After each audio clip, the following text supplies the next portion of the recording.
You see, most people misunderstand the power of silence. They think silence alone is what creates impact, that when you disappear, when you stop texting, stop calling, stop showing up, the other person will suddenly feel your absence and come running back. And yes, silence can create space, but space is not always painful. In fact, sometimes space is comfortable. Sometimes your silence gives them exactly what they wanted, distance without consequence, but emotional indifference, that's different. That's where the real shift happens, because silence still carries emotion. Silence often says, I'm hurt. It says, I'm trying not to reach out. It says, I still care, but I'm holding myself back. And people can feel that. Human beings are incredibly intuitive when it comes to emotional energy. Even if you're not speaking, if your silence is filled with longing, attachment, or expectation, the other person senses that they still matter to you. And as long as they feel that they remain comfortable, comfort is dangerous in relationships that are already imbalanced. Because when someone knows they still have emotional access to you, even without effort, they don't feel urgency. They don't feel loss. They don't feel the weight of your absence. Your silence becomes a pause, not an ending. But emotional indifference removes that comfort entirely. Indifference is not about pretending you don't care. It's about reaching a place where your emotional dependence on their response no longer exists. It's when your energy shifts from them back to yourself. And that shift is deeply unsettling for the other person, because it breaks the invisible connection they were relying on. Now suddenly they don't feel you anymore. There's no tension, no emotional pull, no signal that you're waiting, hoping, or watching. And that absence of emotional feedback creates something far more powerful than silence. It creates uncertainty. And uncertainty is what triggers the human mind. People can handle rejection. They can even handle distance. But what they struggle with is not knowing where they stand, not knowing how you feel, not knowing if they still have an effect on you. Because control in relationships often comes from emotional predictability. If they know you'll react, they feel secure. If they know you care, they feel in control. But when you become emotionally neutral, you take that control away. And here's the deeper psychological layer. Indifference forces reflection. Because when your emotional reactions disappear, the other person is left alone with their own thoughts. There's no distraction anymore, no reassurance, no emotional exchange to validate their position, just silence and the unsettling realization that something has changed in you. They begin to question, why don't they react anymore? Why don't they care like before? Did I lose something I didn't value properly? And those questions are far more powerful than anything you could ever say. This is why emotional indifference hurts more than silence. Because silence can be misinterpreted, silence can be temporary, but indifference feels final. It feels like closure without explanation. It feels like a door that didn't just close but disappeared. And when that happens, people don't just feel your absence. They feel your detachment. They feel that they no longer hold the same place in your world, and that realization creates a different kind of pain. A deeper one, a quieter one, the kind that lingers, but here's where you need to be honest with yourself. This is not a strategy you fake. You cannot perform indifference while secretly hoping for a reaction, because that contradiction will show in your behavior. True emotional detachment comes from internal work, from understanding your own value beyond someone else's attention, from reaching a point where your peace is no longer tied to their presence. And once you reach that point, something shifts permanently. You stop trying to be seen and start seeing yourself. You stop waiting for validation and start creating it internally. You stop reacting and start choosing. And ironically, that's when your presence becomes the most powerful, because it's no longer driven by need. So the next time you think silence is enough, ask yourself this. Is your silence filled with emotion, or have you truly let go of the need to be felt at all? Because people don't chase silence, they chase what they can no longer feel. Once you begin to understand the difference between silence and emotional indifference, the next shift becomes even more powerful and far more disruptive to the dynamic you once had. Because now, it's not just about what you feel, it's about how you behave. Most people, whether they realize it or not, operate in patterns. Relationships themselves are built on patterns, predictable emotional exchanges, familiar reactions, repeated cycles of behavior. Over time, the other person learns you.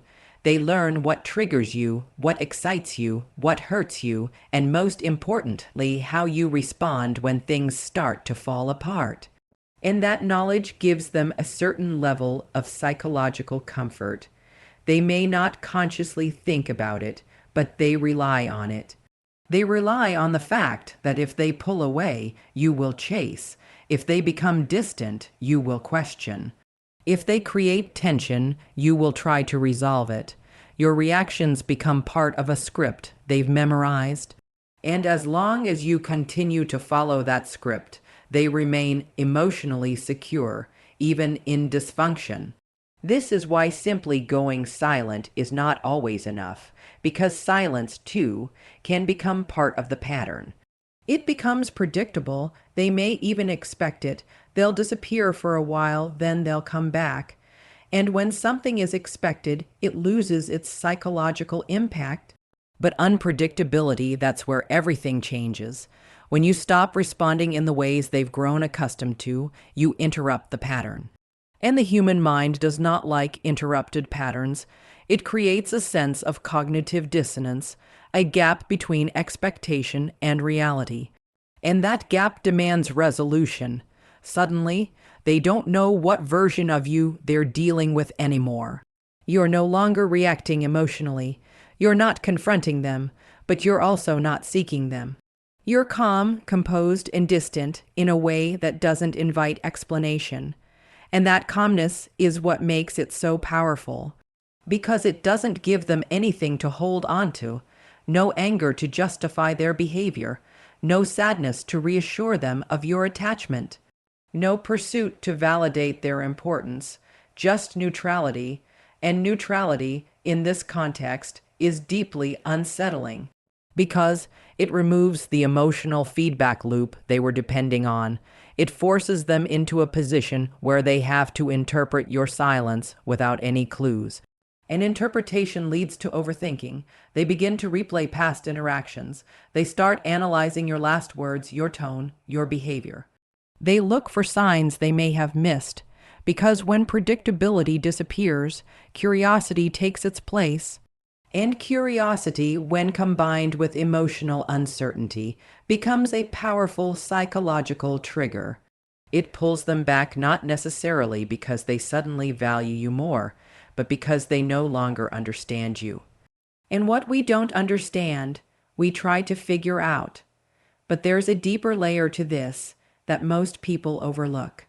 Unpredictability shifts the power dynamic. In any relationship where one person is more emotionally reactive, the other naturally holds more control. Not because they are stronger, but because they are less dependent on the outcome. Emotional stability creates leverage. And when you begin to respond with calm detachment instead of emotional intensity, that leverage begins to rebalance. You are no longer easy to influence. Your mood doesn't rise and fall based on their attention. Your actions are no longer driven by their behavior. You become self-contained, and that self-containment is what disrupts their sense of control, because now they can't predict how you'll respond, or if you'll respond at all. And without that predictability, they lose their ability to navigate the dynamic the way they once did. This is where respect begins to re-enter the picture. Not the kind of respect that comes from fear or manipulation, but the kind that comes from recognizing that you are no longer emotionally accessible in the same way. That you've set an internal boundary not through words, but through behavior, and behavior is always more convincing than words. Anyone can say they've changed, anyone can claim they're moving on, But when your actions consistently reflect emotional discipline, it sends a message that cannot be ignored.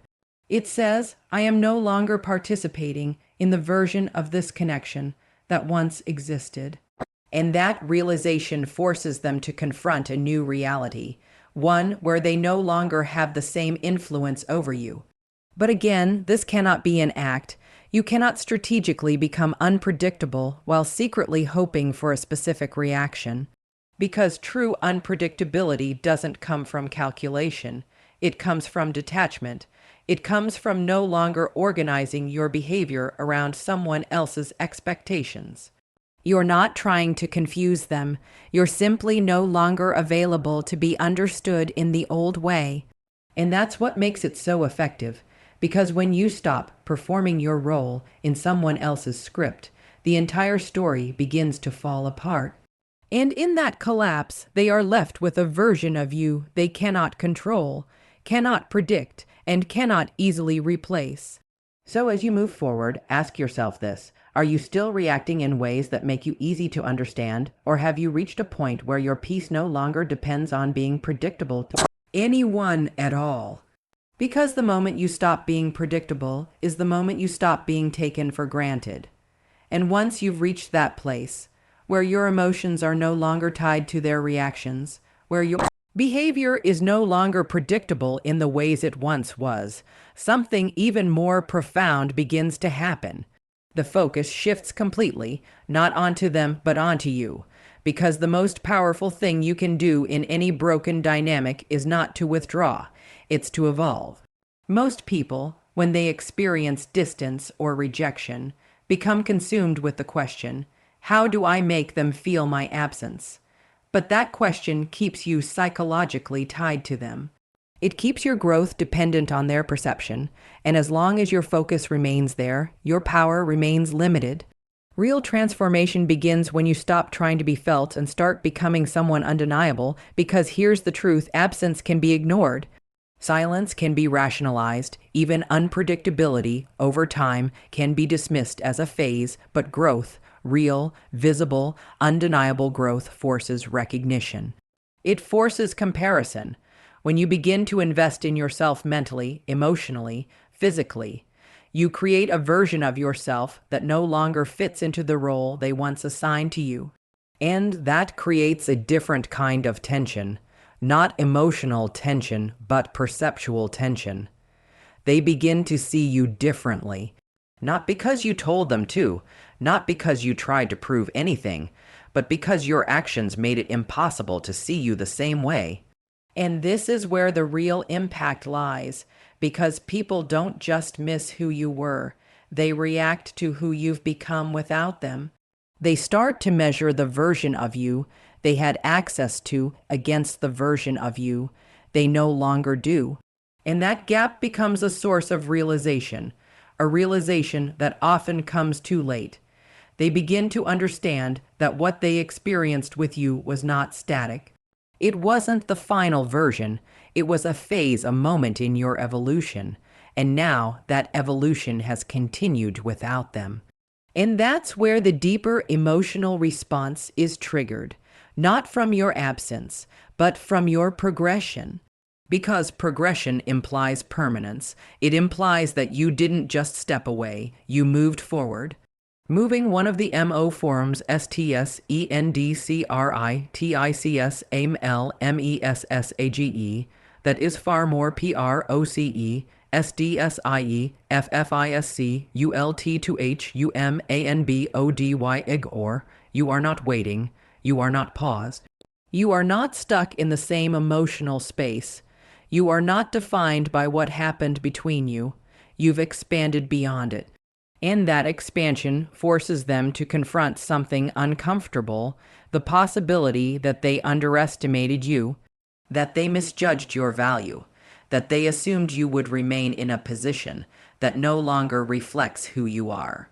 And when people are faced with that realization, it doesn't just create regret.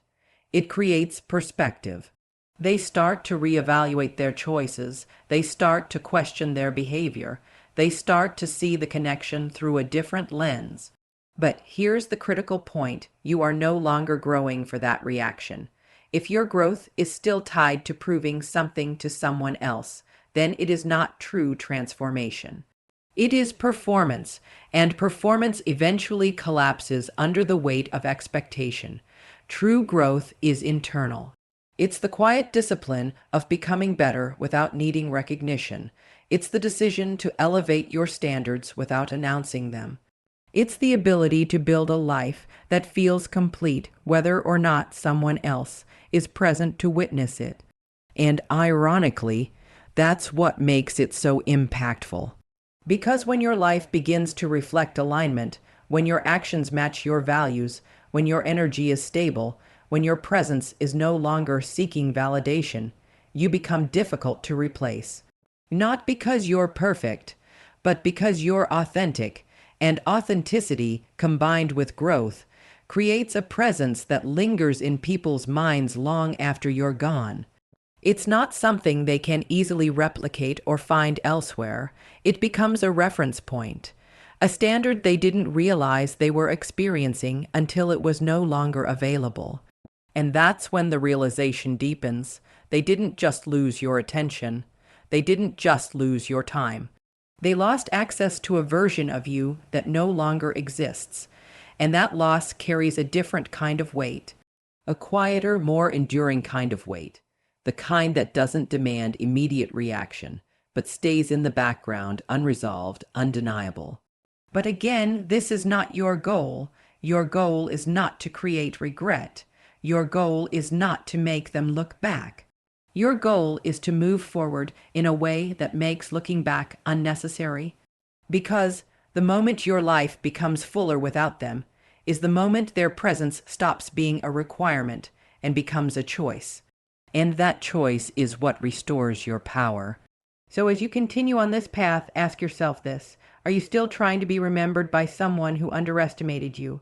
Or are you becoming someone so aligned, so grounded, that your future no longer depends on being recognized by your past? Because the greatest impact you will ever have is not in making someone miss you, it's in becoming someone they can no longer reach.